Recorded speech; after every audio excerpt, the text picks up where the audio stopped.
Why do we run MRIs, guys? So why do we run an MRI? The reason why we run an MRI is so that we can look underneath the hood so that we can figure out A, what's causing your pain, and B, what is potentially creating pressure on your nerves and irritating those tissues. So MRIs are very important, but they're not always very accessible or easy to get through your medical doctor. One of the main comments I see come up often on these videos is people expressing their frustrations with the fact that nobody's running their MRIs, or by the time they're doing it, they've dealt with so much pain, it's been months, potentially half a year. I even saw some comments where people had waited a year for an MRI, which is crazy.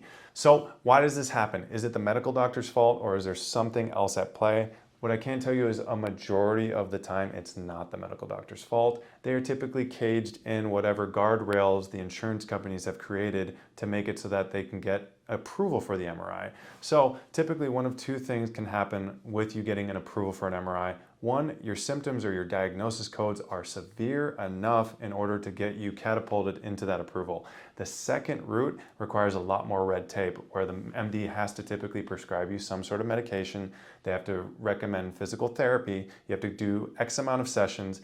Then they can recommend some sort of a steroid injection or some form of pain injection to help with your pain levels. And then once all of that doesn't work, then the insurance company will approve the MRI. So how long does this take? Months, sometimes half a year, sometimes longer. It is a long wait for somebody that's in pain, potentially can't work, can't sleep through the night, can't get up, not very active. It is an expensive wait because of how much time is wasted. So typically with our patients, what we recommend is one of two options. We're typically going to tell them, yes, you can go the insurance route, but this is what you should expect. Or you can pay cash. Why is cash more effective?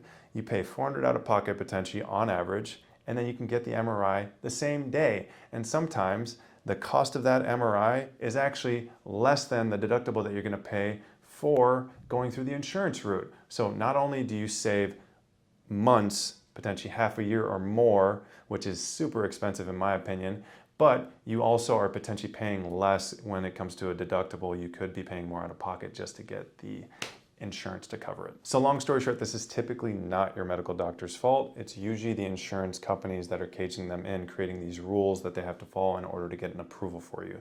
Nobody's happy, everybody's frustrated, nobody's winning in this process except for the insurance companies. So if you'd like to heal up your disc naturally, message us the word HEAL and we'll get you set up with a strategy call with one of our team.